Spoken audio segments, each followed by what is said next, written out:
하나님 말씀 예레미야 14장입니다.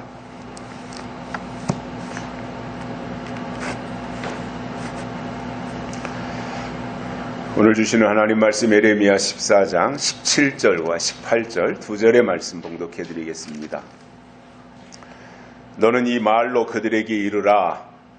내 눈이 밤낮으로 끊치지 아니하고 눈물을 흘리리니 이는 처녀 딸 내 백성이 큰 파멸 중한 창상을 인하여 망함이라. 내가 들에 나간즉 칼에 죽은 자요 내가 성에 들어간즉 기근으로 병든 자며 선지자나 제사장이나 다 땅에 두루 다니며 어찌할 바를 알지 못하는도다. 아멘. 한 주간 동안도 건강하셨습니까? 오늘이 어느덧 2023년도 추수감사절입니다. 우리가 할 수 있는 모든 것을 총동원해서 하나님께 마음껏 감사하는 특별한 날이 되시기를 바랍니다. 오늘 추수감사절이지만 우리가 아주 특별한 경우를 제외하고는 절기 설교를 안 한 지가 꽤 오래됐죠. 그냥 서두에서 오늘이 무슨 날이다, 이런 의미가 있다, 이런 정도로 하고 되도록 절기 설교보다는 우리가 듣고 있는 하나님의 말씀을 이어서 듣는 것을 더 중요하게 생각을 하고 있고요. 또 어느 순간에 가서 꼭 절기 설교가 필요하다고 할 때는 또 그런 것에 대해서 말씀을 듣겠지만, 오늘 추수감사절에는 딱히 감사절이라고 해서 다른 말씀 드리지 아니하고 우리가 계속해서 듣고 있는 예레미야서에 나오는 내용들을 우리가 이어서 듣기를 원합니다. 오늘 말씀에 보면 하나님이 탄식하면서 예레미야 선지자에게 내 눈이 밤낮으로 눈물을 그치지 않고 흘리리라고 하는 이것을 유다 백성들에게 이르라고 예레미야에게 하나님이 주신 내용입니다. 우리가 흔히 예레미야 선지자를 눈물의 선지자라고 합니다. 예레미야서 여러 곳에서 예레미야 선지자가 눈물로 호소하는 내용들을 볼 수 있는데, 오늘 말씀에서도 보면은 왜 예레미야 선지자가 눈물을 흘려야 했는지 17절에 그 이유가 나오는데, 이는 처녀 딸 내 백성이 큰 파멸 중한 상상을 인하여 망했기 때문이다, 이렇게 설명하고 있습니다. 부모의 마음이나 하나님의 마음은 동일한데, 자식이 복을 받고 자식이 하는 일마다 다 잘 된다면 누구를 만나든 어디를 가든 내 자식이 이렇게 잘 됐다오 하면서 자랑을 할 텐데, 파멸을 당하고 쪽박을 차고 쫄딱 망한 것을 볼 때 사실상 얼마나 마음 아프겠으며 마음 한구석이 무너지는 것 같지 않았겠습니까? 하나님이 예레미야 선지자에게 그러한 마음의 아픔을 주셨습니다. 내 민족으로 말미암아 내 민족이 거짓 선지자를 따라감으로 인하여 처절하게 유다 백성이 하나님의 심판을 당하고 망하게 되는 것에 대해서 예레미야 선지자에게 아픔을 주셨고, 그것을 다시 백성들에게 나아가서 외치라고 하셨는데, 유다 백성들이 이토록 처참하게 큰 파멸을 당하고 엄청난 중한 창상을 입게 된 그 과정을 보면 하나님은 그래, 이 괘씸한 녀석들아, 이 나쁜 녀석들아, 나를 번번이 그렇게 배신했으니까 내가 너희를 완전히 다 이 땅에서 멸절시키고 제거하겠다 라고 하는 것보다는 이러한 아픔과 고통을 통해서 이제라도 돌이키고 깨닫고 하나님께로 돌아오라고 하는 그러한 의미가 훨씬 더 큰 것이라고 봅니다. 자식이 잘못했을 때 부모가 자식을 붙잡고 타이르기도 하고 또는 회초리질도 하는데 그게 자식이 미워서 증오하면서 부모가 자식을 아예 그냥 나가서 죽어버리라고 그렇게 하는 것이 아니라 너무너무 속상하니까 너무너무 괴로우니까 그렇게 해서라도 그 자식이 바른 길을 가기를 원하는 그 마음이 훨씬 더 크지 않았겠냐는 거예요. 지난주에도 말씀을 드린 것처럼 거짓 선지자들의 문제는 이런 것이었습니다. 하나님은 칼과 기근으로 멸망당할 것이다. 이 말씀을 주셨고 그것이 하나님의 계획이었어요. 칼과 기근으로 유다 백성들을 멸망시킬 것이다. 이렇게 했는데 그렇다면 정말 선지자라면 그 하나님의 마음을 받아서 백성들에게 나아가서 하나님의 계획이 이렇다. 하나님이 지금 칼로 또는 기근으로 우리 유다 백성들을 심판하시려고 하니 우리가 빨리 하나님께 나가서 회개하자. 이렇게 가야 되는 것이 정상인데 거짓 선지자들을 보면은 거짓 평화를 말했습니다. 그리고 어리석은 백성들은 그 거짓 선지자들의 말을 더 귀담아 듣고 따랐다고 하는 여기에 문제가 있는 것입니다. 오늘은 하나님이 탄식하시면서 에레미야에게 주신 말씀을 통해서 에레미야 선지자가 밤낮 눈물을 흘린 이유가 무엇이었는지, 왜 에레미야는 그토록 눈이 짓물릴 정도로 눈물을 흘리면서 하나님의 말씀을 증거하고 다녔어야 했는지 오늘 본문을 통해서 세 가지를 깨닫고 은혜를 받겠습니다. 첫째로는 들에 나가면 칼에 죽은 자들 때문이었습니다. 일반적이라면 들에 나가면 곡식이 무르익어야 되고 과일이 탐스럽게 나무에 매달려 연그러가는 것을 보면서 매우 평화로운 모습이 펼쳐져야 되는 것이 정상인데 에레미야가 들에 나가보니 전체가 다 칼에 죽은 자들로 즐비했다는 말입니다. 저는 이 부분을 읽으면서 그동안 지구상에 잔인한 일들이 참 많이 있었지만 그 중에 하나가 캄보디아에서 일어났던 폴포트라고 하는 독재자가 캄보디아 인구의 4분의 1을 죽인, 그래서 그 사건을 킬링 필드라 그러잖아요. 죽음의 땅이다. 모든 지역이 다 송장들로 가득 찼던 죽음의 땅에 대한 그 이야기가 생각이 났습니다. 지식인들을 다 죽였어요. 또 뭔가 앞서가는 사람들이라고 생각되는 사람은 무조건 다 죽였어요. 이유가 없어요. 그래서 캄보디아의 인구가 4분의 1이 그때 당시에 죽었고, 그렇게 캄보디아가 원래 그 캄보디아 이전의 나라 이름이 크메르입니다. 크메르. 그리고 그 캄보디아 그 크메르라고 하는 지역의 대표적인 유적지가 앙코르와트인데, 거기에 가서 보면 그 고대에 어떻게 그러한 거대한 왕국을 만들어 놓을 수 있었는지 참으로 불가사의한 일로 보여져요. 세계 7대 불가사의 중에 하나가 캄보디아 앙코르와트지 않습니까? 그토록 찬란했던 과거의 문화를 가지고 있던 그 땅, 폴포트라고 하는 독재자가 나타나서 지식인들을 다 죽임으로 그 나라에는 지식인들이 다 사라져버렸으니 무엇을 할 수가 있겠습니까?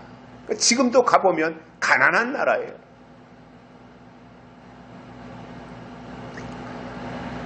여러분, 우리가 국가적으로도 좋은 지도자를 만나야지, 국가적으로 저런 폴포트와 같은 독재자, 독일의 히틀러와 같은 나치 히틀러와 같은 독재자, 북한의 김일성이와 같은 저런 독재자, 이런 독재자 무능한 사람들을 만나면 그 나라 온 백성들, 어린 아이들에 이르기까지 고통당하고 신음하며 죽어갈 수밖에 없다고 하는 것을 우리가 역사의 교훈으로 가져야 됩니다.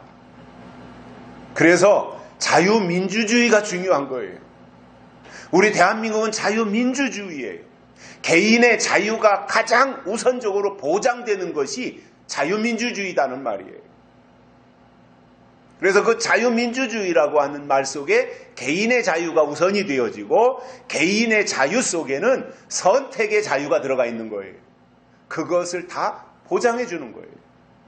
얼마나 좋은 겁니까? 그런데 무능한 사람들이 등장을 하면 대한민국의 자유를 박탈하려고 하고 어디 이상한 나라를 만들려고 하는 그러한 사람들이 다시는 대한민국 땅에서 정권을 잡거나 발을 붙이지 못하도록 우리 스스로가 자유의 소중함을 알고 지켜내야 할 의무와 책임이 우리 모두의 국민들에게 있는 것입니다. 이념적으로 치우쳐서 가다가 나라가 망하는 것이 아니라 내가 좋아하는 이념은 그렇지만 사람이 잘못된 사람들이 등장할 때는 그것을 다 막고 정말 좋은 지도자가 나라를 이끌어갈 수 있도록 하는 이것이 우리 국민들의 바람이고 기대이지 않겠습니까? 그 방향으로 가는 게 맞지 않습니까? 왜 지금까지 발전시켜온 이 나라를 후퇴시켜야 될 이유가 없잖아요. 경제적으로 지금 이렇게 고도 성장을 해온 이 나라를 후퇴시켜야 될 이유가 없잖아요. 더 발전해야 되고 더 성장해야 되고 또 지금 안고 있는 우리의 여러 가지 환경적인 문제나 이런 것들을 다 개선해서 더 살기 좋은 나라로 만들고 나가는 그것이 뒷받침이 돼야 하지 않겠느냐 그 말이에요. 그래서 저는 에레미야 때 들판에 다 시체들로 버글버글했다고 하는 이 내용을 보면서 캄보디아의 킬링필드가 생각이 났던 거예요. 그래서 좋은 지도자가 세워져야 되는구나 하는 그러한 생각들도 하게 됐습니다. 사실상 유다 백성들도 그렇지 않습니까? 거짓 선지자, 지도자들을 잘못 만났기 때문에 그들이 다 죽어서 성 밖에서 시체로 가득 채워질 수밖에 없었던 거지요. 그래서 이 들에 나가서 에레미야 선지자가 그 시체들을 보니까 얼마나 고통스럽고 마음이 아팠겠습니까? 개인이 사실만큼 다 살고 수명을 다 살고 그리고 이 세상을 떠나도 개인의 종말, 개인의 죽음 앞에 슬픔이 있는데 또 어느 날 어떤 때 국가적으로 무슨 행사를 하다가 많은 사람들이 목숨을 잃었다고 할 때 그거에 대한 마음의 애절함들이 두고두고 우리에게 트라우마처럼 남아있는 것이 또 우리의 현실이지 않습니까? 그런데 다 죽임을 당해 있는 그 상태, 지난주에도 말씀을 드렸던 것처럼 다 그렇게 죽었는데 그 시체를 장사해 줄 사람조차 없을 정도로 되어진다면 얼마나 비참하냐는 거죠. 그 상황들이. 제가 지난주에 칼은 전쟁이라고 설명을 드렸고 그 전쟁은 교회 안에서 일어나는 영과 육의 싸움이라는 말씀을 드렸습니다. 근데 이 들에 나가니까 다 죽은 사람들이 칼에 의해서 죽었단 말이에요. 그러니까 어떠한 전쟁에 의해서 죽었다는 것인데 우리가 영적인 의미들을 볼 때 이때 죽은 것은 실제로 목숨이 끊어진 사망이 아니라 영이 죽은 것이다라고 하는 설명을 지난주에도 드렸습니다. 예수님이 요한복음 6장에서 말씀하신 것을 보면 듣는 자는 살아나리라 이렇게 말씀하신 것처럼 하나님이 주시는 말씀이 우리에게 임하면 우리에게 말씀이 들어오면 우리의 영은 살아나지만 말씀이 없으면 또는 말씀을 듣지 않고 말씀을 외면하면 영은 살 수 없습니다.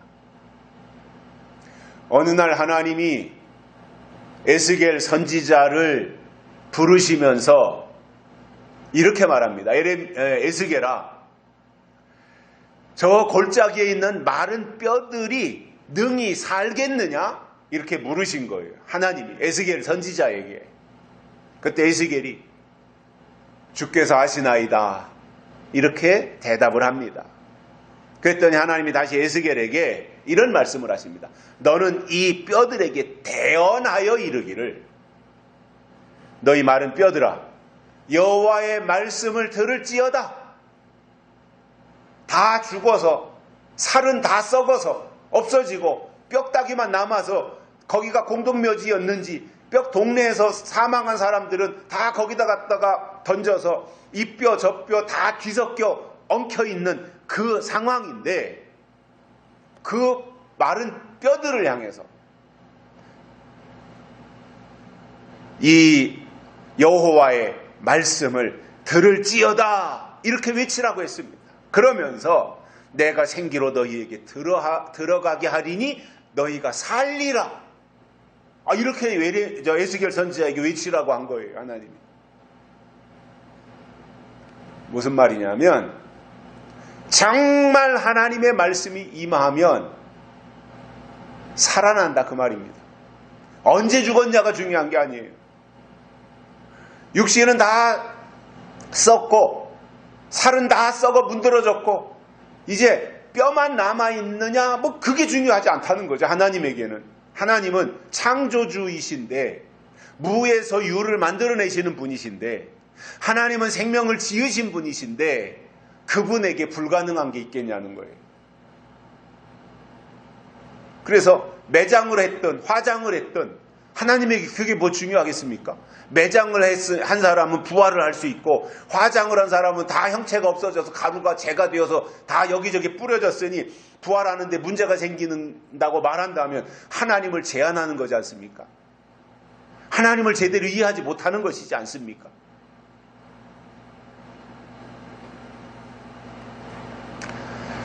그래서 하나님의 말씀이 들어가면 마른 뼈들도 살아나리라 이거예요. 이게 창조의 능력입니다. 이게 하나님의 능력인 것입니다. 하나님은 능치 못함이 없으시다 그랬습니다. 다만 우리가 너무 하나님을 앞질러 가려고 하다 보면 하나님의 때에 대해서 오해를 하는 거예요. 그래서 우리에게 정말 하나님의 뜻이 임했다면 그 다음에 우리가 조심스럽게 생각하며 가야 되는 것이 뭐냐면 하나님의 때입니다. 하나님의 뜻이 내게 임했다고 해서 내 맘대로 막 앞질러 가는 것이 아니라 하나님의 뜻이 임했고 하나님이 주신 뜻이 너무나 소중하기 때문에 그것을 하나님의 때에 나타내드려야 하지 않겠냐는 거예요. 그래서 때와 뜻은 같이 가야 돼요. 근데 대개 사람들이 보면 뜻을 뭔가 어렴풋이라도 하나님의 뜻을 깨달았으면 그때부터는 지 맘대로 하려고 하는 경향이 있어요. 그러다 보니까 시한부종말론으로 가는 거예요. 날짜 정해놓는. 그건 뜻을 제대로 이해하지 못한 겁니다. 여러분 왜 시한부종말 하는지 아십니까? 하나님의 뜻을 제대로 모르기 때문에 그렇게 가는 거예요.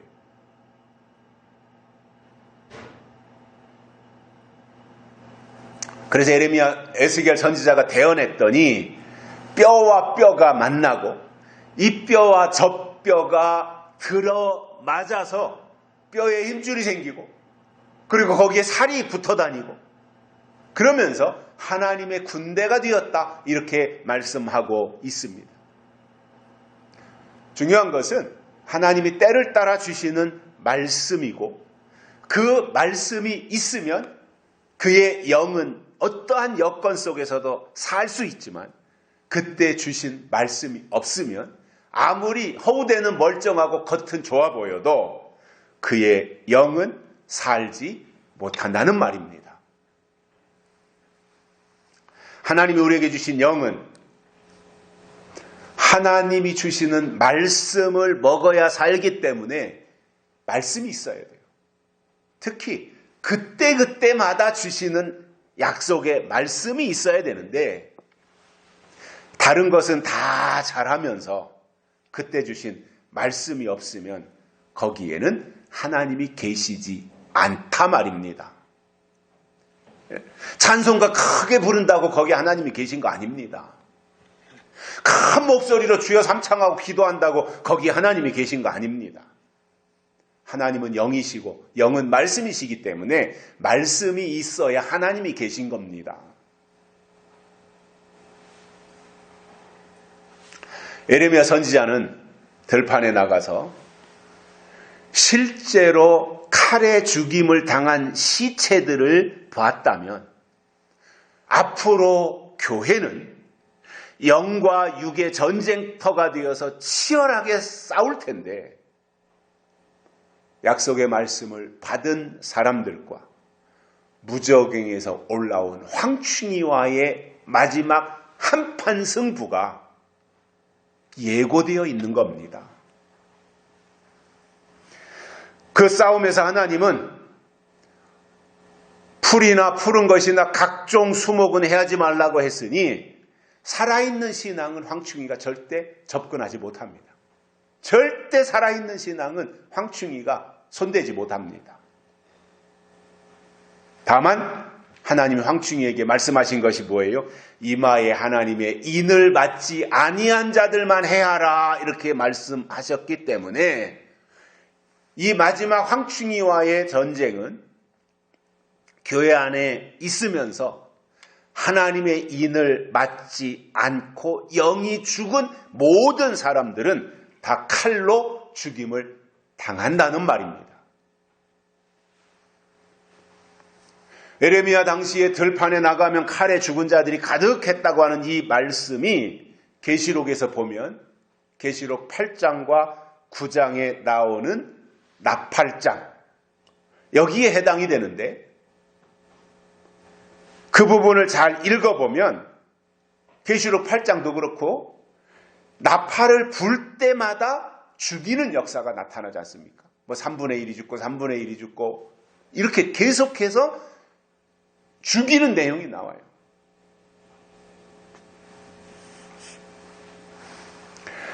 이것은 결국 영이 죽는다는 말이고 이러한 일은 세상에서 일어나는 일이 아니라 영이 죽는 일은 교회 안에서 일어나는 일이다 그 말입니다. 세상이야 뭐 영에 관심이 있습니까? 세상이야 영이 죽는지 영이 사는지 그런 거에 대해서 관심이 있습니까? 영에 대해서 관심을 가진 자들이 모여 있는 곳이 교회인데 그래서 지금까지 영을 위해서 교회가 인도함 받았고 하나님의 성령으로 말미암아 이끌림 받고 여기까지 왔는데 황충이가 나오면 문제가 생기는 것이 무적행에서 올라온 연기로 말미암아 해와 공기를 다 어둡게 했기 때문에 분간을 식별을 못하고 그러니까 죽임을 당한다 그 말인 거지요. 에스겔 9장에 보면 가는 베옷을 입고 서기관의 먹그릇을 허리춤에다가 차고 다니는 한 사람을 불러서 말씀하시기를 예루살렘 성읍 중에 순행하여 그 가운데 생하는 모든 가증한 일 때문에 탄식하며 우는 자들의 이마에다가 표시하라 이렇게 말했어요. 예루살렘 성읍을 다니면서 탄식하고 가증한 일 때문에 탄식하고 가증한 일을 보면서 눈물을 흘리는 우는 자들의 이마에다가 표시하라 이 말이 뭐예요? 이마에다가 인을 쳐라 그 말입니다.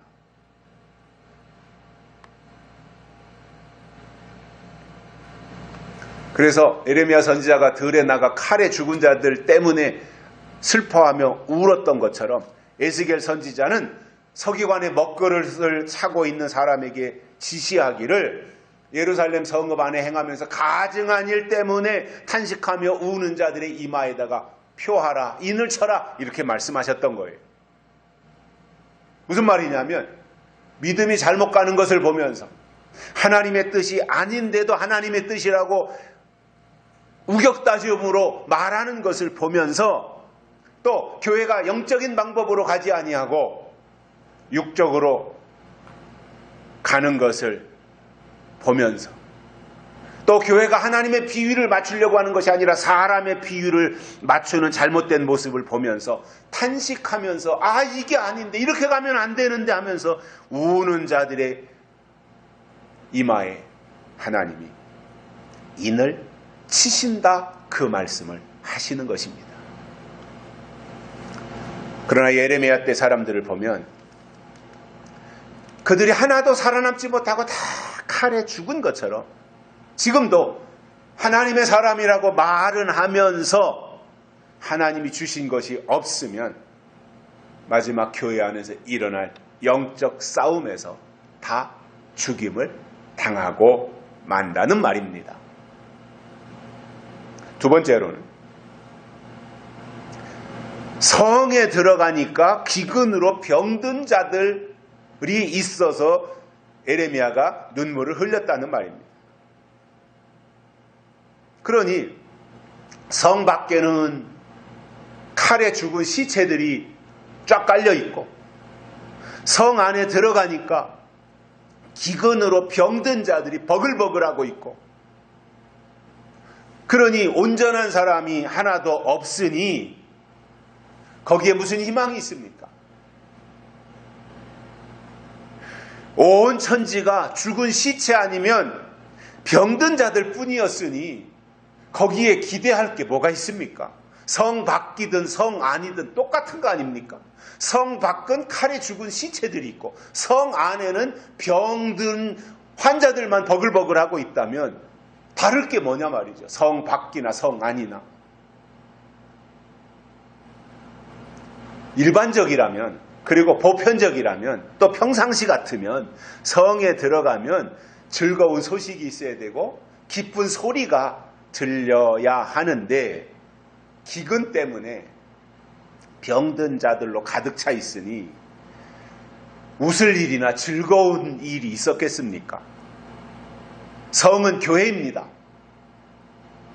교회라면 영적으로 건강한 하나님의 사람들이 모여서 하나님을 찬양하고 하나님께 영광 돌리고 그리고 하나님이 주시는 은혜와 감격과 기쁨으로 풍성해야 됩니다.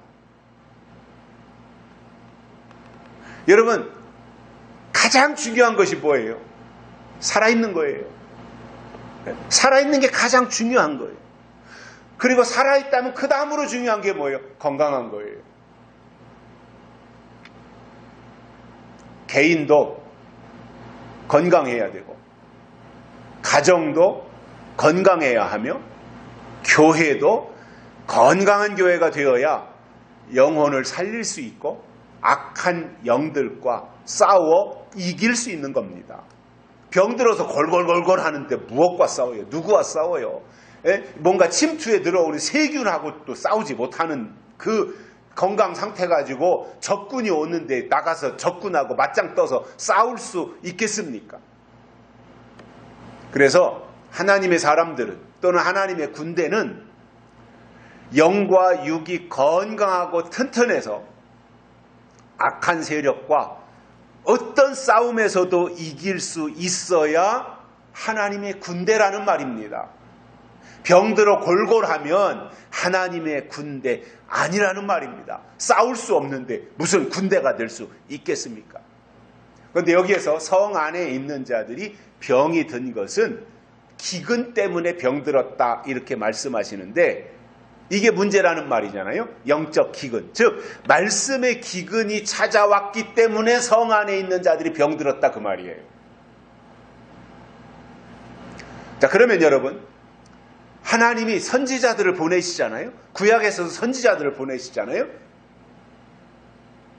그래서 12명의 소선지자들을 구약에서 보내셨고 4명의 대선지자들을 하나님이 보내셨고 그들이 그 시대에 하나님의 백성들을 향해서 외쳤던 사람들이지 않습니까? 그런데 선지자들을 보내신 것은 하나님이 말씀을 주시기 위해서 선지자들을 보내신 거예요. 그리고 그 선지자들 16명이나 되는 선지자들이 증거한 내용의 핵심은 하나님의 심판에 대한 것입니다. 그래서 선지서를 보면 심판에 대한 이야기가 반복해서 나오는 거예요.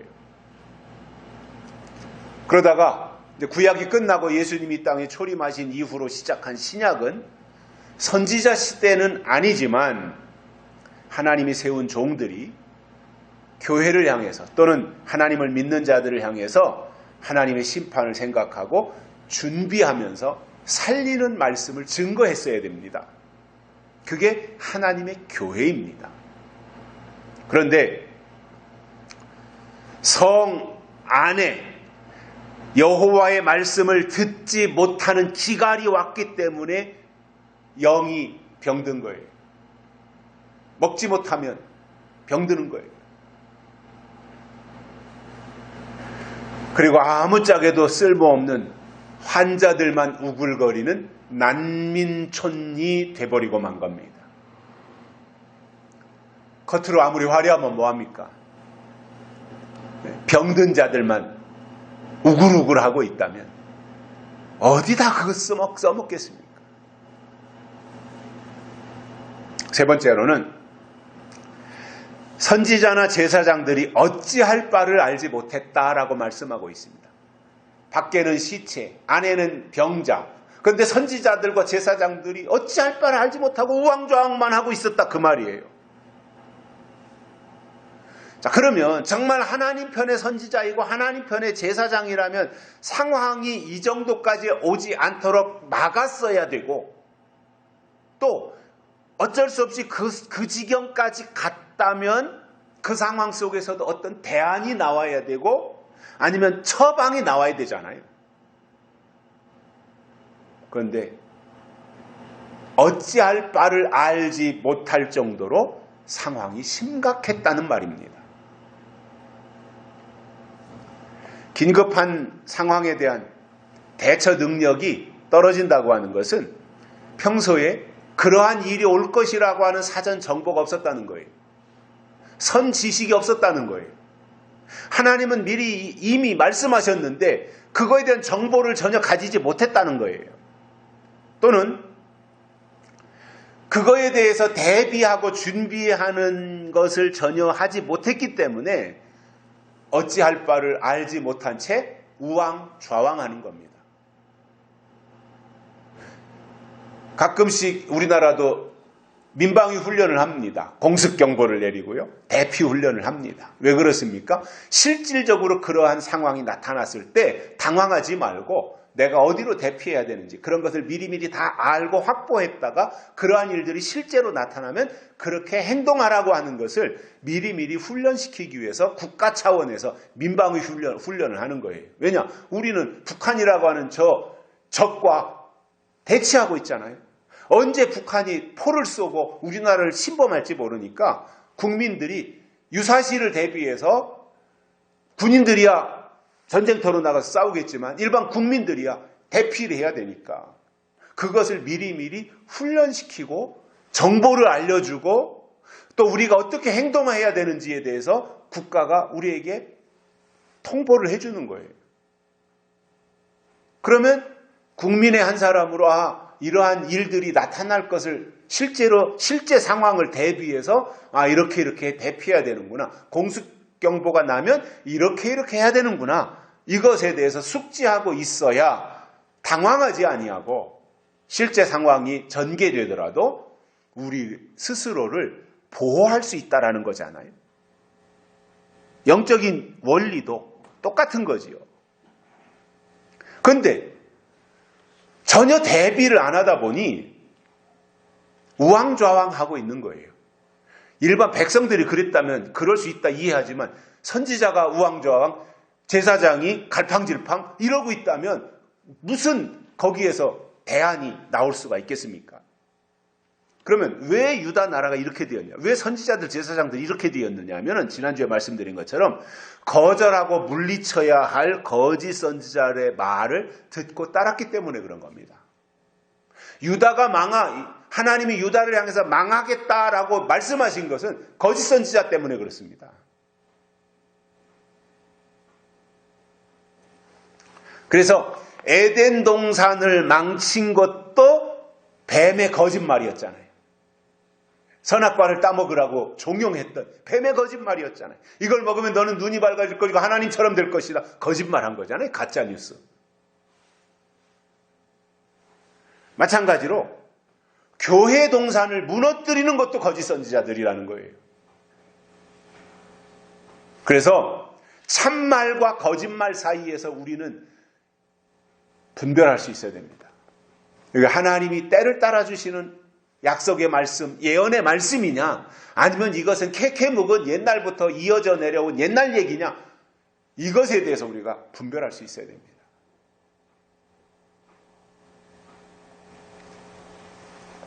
구약에서 하나님이 세운 제도 가운데 선지자가 있고 제사장이 있는데, 이것은 유다 백성들을 위해서 하나님이 그들을 대신 세워서 말씀을 선포하고 보살피도록 주신 하나님의 제도였습니다. 선지자는 하나님께 말씀을 받아서 백성들에게 전달하는 역할인데, 때로는 훈계도 하고 책망도 하고 잘못된 길로 갈 때는 바로 가도록 채찍질도 하는 역할로서 가정으로 본다면 아버지의 역할입니다. 선지자는. 그러나 제사장은 하나님께 제사를 드리면서 백성들을 감싸기도 하고 때로는 용서도 하는 어머니와 같은 역할을 하는 것이 제사장입니다. 선지자나 제사장은 구약시대에 하나님이 기름 부어 세우신 자들이었고, 그들이 해야 될 역할은 유다 백성들, 하나님의 백성들을 돌보는 일을 하도록 하나님이 그들에게 역할을 위임하셨던 겁니다. 그렇다면 선지자가 됐든 제사장이 되었든 세우신 분을 위해서 일해야 되잖아요. 자기들을 세우신 분을 위해서 일을 해야 되고, 자기들을 유다 백성들에게 보내주신 분이 누군지 보내신 분을 위해서 사명을 감당해야 되는데, 그 당시에 에레미야 때도 보면은 에레미야를 제외하고는 다 거짓 선지자잖아요. 이사야 때도 이사야 선지자를 제외하고는 다 거짓 선지자잖아요. 그런데 놀랍게도 백성들은 참 선지자의 말은 외면하고 거짓 선지자, 가짜 설교에 놀아나더라 말이에요. 그것을 오히려 더 좋게 여기더라 말이에요. 그러면 구약에서 선지자는 참 선지자가 있었고 거짓 선지자가 있었던 것처럼 신약에 와서는 참 목자 또는 거짓 목자로 나타나고, 계시록에 가서 보면은 하늘에 있는 별과 떨어진 별로 나타나는데, 이것을 또 다른 표현으로 한다면 해를 입은 여자와 음녀로 나타나는데, 이것에 대해서 우리가 구분을 제대로 하고 가야 된다는 거지요. 여러분, 별이라고 하는 것은 그냥 우리가 상식적으로 생각할 때 별은 하늘에 있을 때 별이지 땅에 떨어지고 나면 더 이상 별이 아닌데, 문제는 땅에 떨어진 별은 자기가 떨어진 줄도 모르고 여전히 별인 줄로 착각하고 있다는 거예요. 그 사람이야 착각을 하거나 말거나 그건 뭐가 그렇게 중요하겠어요. 그 말을 듣는 입장에서 이건 떨어진 별이구나, 여전히 하늘에 떠 있는 별이구나, 이것을 분별하느냐 못하느냐가 더 중요하다 그 말이에요.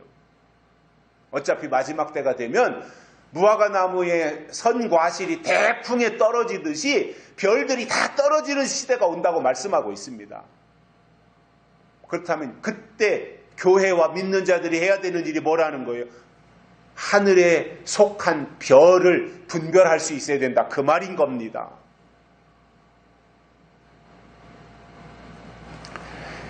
계시록에서 떨어졌다고 하는 의미는 하나님과의 영적 관계가 끝났다, 단절되었다라고 하는 것이고, 더 이상 거룩한 일에 쓰임받을 수 없게 됐다는 의미입니다. 이것은 마치 아담과 하와가 에덴 동산에서 하나님이 금지하신 선악과를 먹고 쫓겨난 것처럼 된 것을 의미합니다. 계시록을 읽으시면서 다 아시고 또 설명도 부분적으로 들었기 때문에 기억하시겠지만 요한계시록에서 떨어진 별은 두 가지로 나와요. 하나는 강과 물샘에 떨어진 별이 나오고 또 하나는 땅에 떨어진 별이 나옵니다. 이 두 떨어진 별이 두 가지로 나오는데 약간의 역할의 차이가 있는 거예요.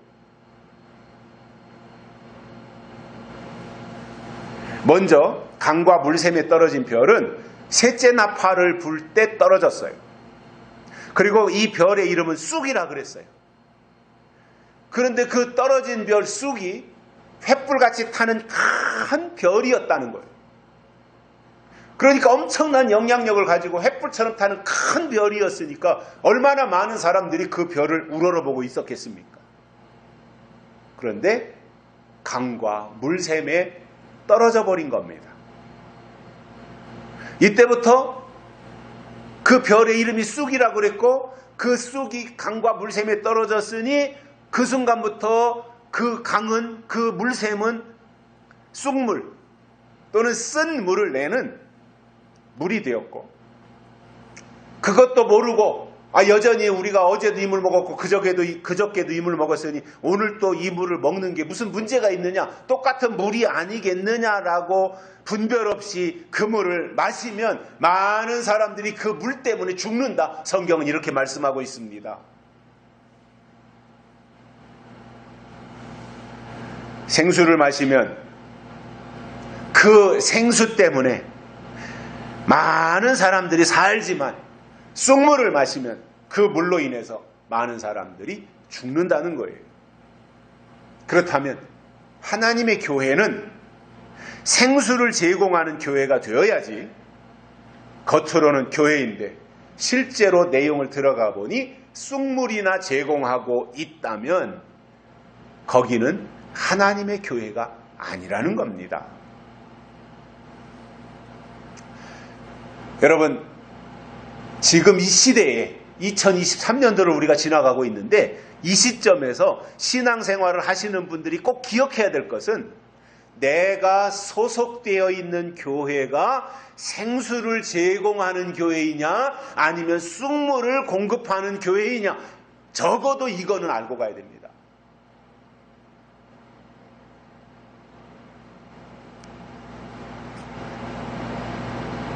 아모스 선지자가 말씀한 것처럼 거짓 선지자들은 공법을 인진으로 바꾼다, 이렇게 말씀했는데 인진이 바로 쑥입니다. 거짓 선지자들은 공법, 하나님의 법을, 하나님의 뜻을 쑥으로 바꾼다 이거예요. 그러니까 거짓 선지자들이 설교하면 그 입에서 나오는 게 다 뭐예요? 쑥이에요. 그리고 그것을 받아 아멘하면 그 물로 인하여 많은 사람들이 죽는다, 이렇게 말씀하고 있어요.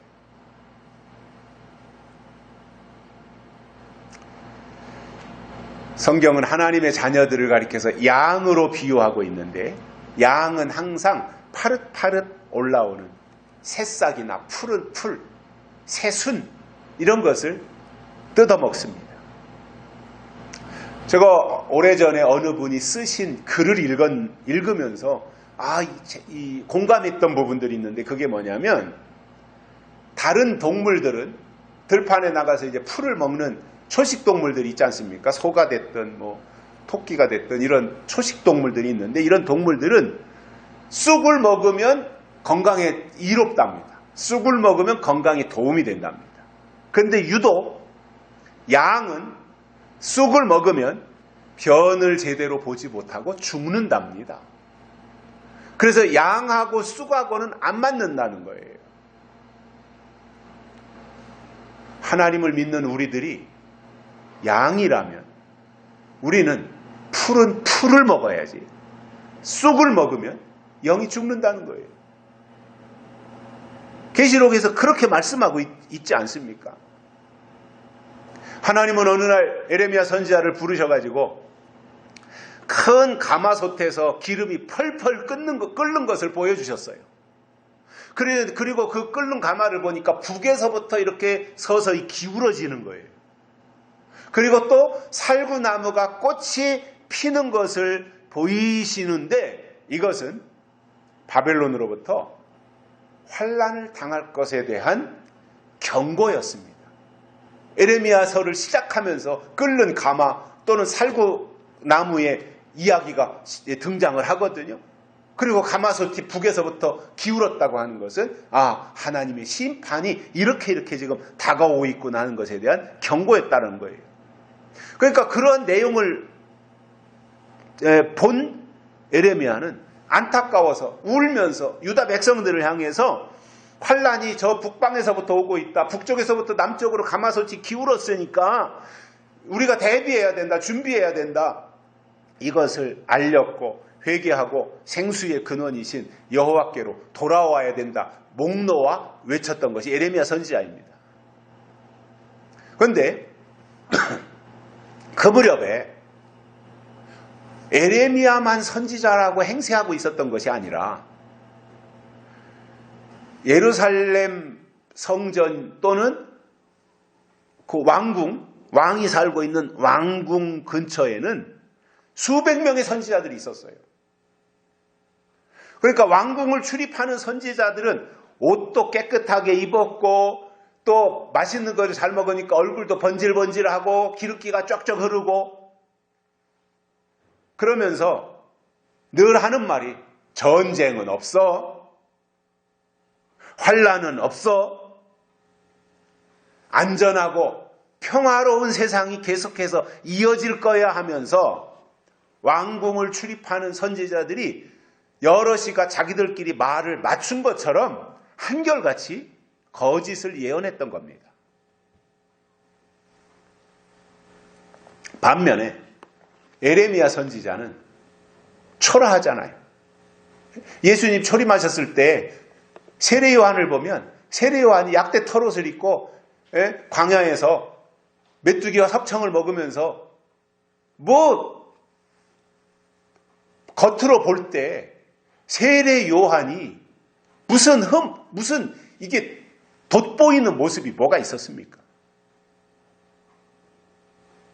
내면을 보면 세례 요한의 내면을 보면 그는 하나님이 세우셨고 하나님이 보내셨고 내 뒤에 오실 예수 그리스도를 증거하는 가장 뛰어난 사람이었는데 겉으로 보면 초라하고 남루하기 그지없었던 것이 세례 요한이에요.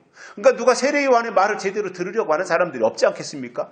사람은 다 눈에 보이는 것을 우선시하기 때문에 옷이라도 좀 잘 입고 머리라도 이렇게 잘 만지고 이렇게 하고 돌아다녀야지 머리는 다 헝클어져서 막 새집 짓게 생겼고 옷은 가마떼기나 이런 거 거적대기 입고 다니고 누덕누덕 기운 옷을 입고 신발도 제대로 신지도 않고 양말도 빠꾸난 양말 신고 다니면서 말하면 그게 사람들에게 먹히겠습니까? 그런데 그 당시에 왕궁을 출입하는 선지자들이 화려하고 뭔가 옷이라도 깔끔하게 입고 얼굴에 기름기라도 흘렀다면 에레미야는 정반대의 사람이었단 말입니다.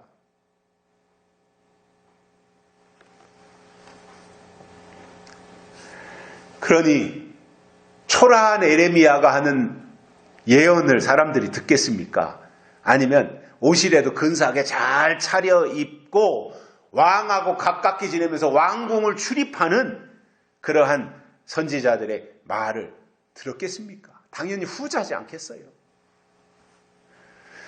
그때 하나님 에레미야에게 만군의 여호와 내가 선지자에 대하여 이같이 말하노라. 보라, 내가 그들에게 쑥을 먹이며 독한 물을 마시우리니 이는 사악이 예루살렘 선지자에게로서 나와서 온 땅에 퍼짐이니라. 에레미야 23장 15절에서 이렇게 말씀하셨습니다.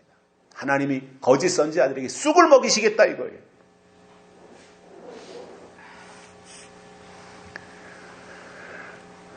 그러므로 그 사람이 얼마나 유명하냐, 얼마나 왕하고 가깝냐, 왕궁을 출입하냐 못하냐, 옷을 잘 입었냐, 어떤 학위를 가지고 있냐, 박사냐, 이런 것보다 더 중요한 것이 뭐라는 거예요? 하나님이 세운 참 선지자냐, 이게 가장 중요하다는 거예요. 그 입에 하나님이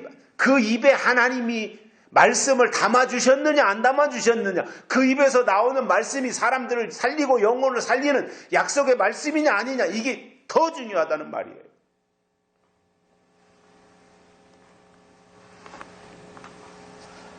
아무리 출세했으면 뭐합니까?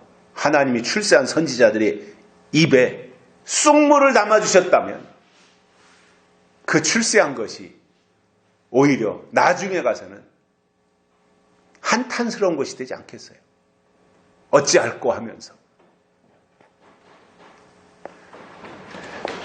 그래서 이 거짓 선지자, 이 에레미야서에서 말씀하고 있는 이 거짓 선지자들에 대해서 계시록 8장에서 강과 물샘에 떨어진 별이 쑥과 쑥물을 내놓는다고 하는 이 내용과 연결이 되고 있는 겁니다. 또 하나, 땅에 떨어진 별인데, 별이 땅에 떨어지게 된 원인은 계시록 15장에서 보시면 용이 꼬리로 하늘의 별 3분의 2를 끌어다가 땅에 던지는데, 그때 용의 근처에서 맴돌다가 용의 꼬리에 휘감긴 자들이 땅에 떨어졌다 이겁니다. 땅에 떨어진 별이 무저갱이 열쇠를 받아 무저갱을 여니까 그 연기 가운데서 올라와 가지고 해와 공기, 즉 모든 교회들이 다 어두워진다는 거예요. 교회는 하나님에 대해서 밝아야 교회입니다. 교회가 하나님에 대해서 어두워지고 영적으로 어두워진다면 그건 교회 아닙니다. 그런데 황충이가 나오면 교회를 장악하고 교회를 어둡게 한다는 거예요. 자, 땅에 떨어진 별에 대해서는 제가 긴 설명을 안 하겠습니다. 그것만 할래도 1시간 더 걸리는데, 그래서 또 다른 기회에 설명하기로 하고요. 떨어진 별은 두 종류다. 강과 물샘에 떨어진 별과 땅에 떨어진 별이 있다. 이것만 기억하고 계셔도 수준이 상당한 거지요.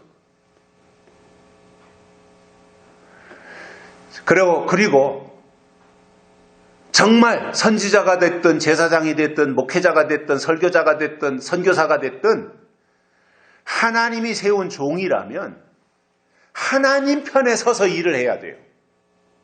그런데 말로는 하나님의 종이라고 하면서 사람 눈치나 보고 사람 비위나 맞추면서 사람이 듣기 좋아하는 말만 한다면 그는 하나님의 종이 아닌 겁니다. 여러분, 요즘 교회에서 환란이 온다고 하는 설교 하나요? 저는 못 들어봤습니다. 요즘 정상적인 교회에서 환란에 대한 설교를 하냐 말이에요. 심판이 다가오고 있으니 심판에 대비하라 설교하냐 말이에요. 노아의 사건이 우리에게 분명히 귀감으로 되고 있는데 지금 이 시대에 교회들이 노아가 홍수심판이 온다라고 하는 것을 외쳤음에도 다 외면하고 귓전으로도 듣지 않았던 노아 때 사람들이나 지금 이 시대 사람들이 뭐가 차이가 있습니까?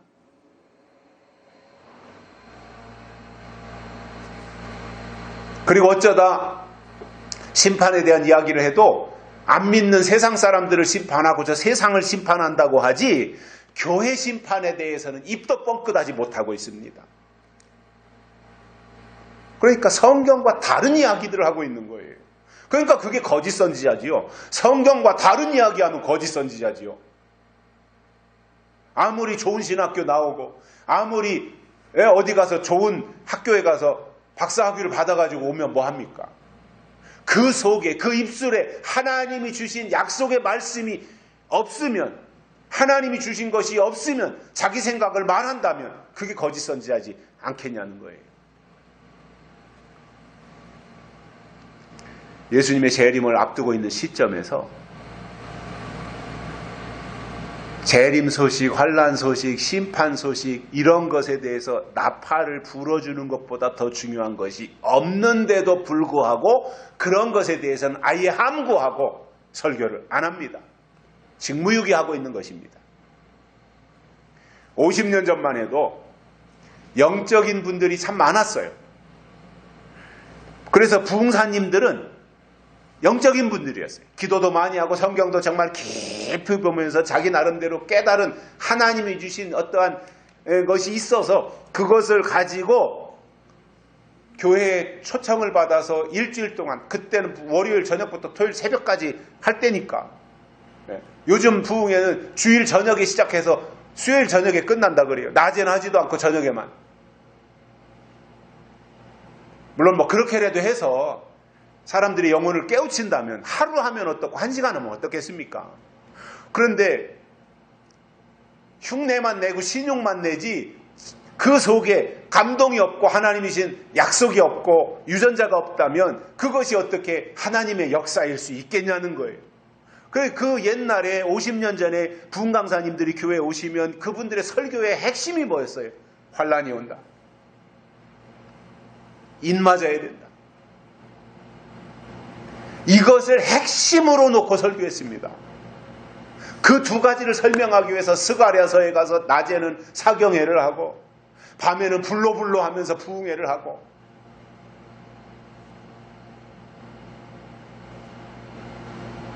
그런데 요즘은 그런 설교하는 교회를 눈 씻고 찾아봐도 만나기가 쉽지 않습니다. 변질됐다는 이야기입니다. 결론으로 이러한 때 우리는 성경을 통해서 주시는 하나님의 말씀으로 거짓을 분별해서 분쇄시켜야 돼요. 그래야 성령의 인도함을 받을 수 있고 잠자는 영혼을 깨우고 죽은 영혼을 살리는 그 일에 쓰임받을 수 있다고 하는 것을 생각하면서 우리 모두 하나님의 인도함을 기쁨으로 따라가는 믿음의 동역자들이 되시기를 주의 이름으로 축복합니다. 살아계신 하나님 감사합니다. 오늘도 불러주시고 말씀을 주셨으니 우리가 이 말씀을 근거로 더욱더 하나님을 가까이 하고 하나님의 뜻을 분별하면서 하나님의 사람으로 살아가며 살리는 역할을 감당할 수 있는 믿음의 동역자들이 되게 해 주옵소서. 다시 오실 예수님의 이름으로 간절히 기도드리옵나이다. 아멘. 306장 찬송가 306장 1절과 4절 부르시겠습니다.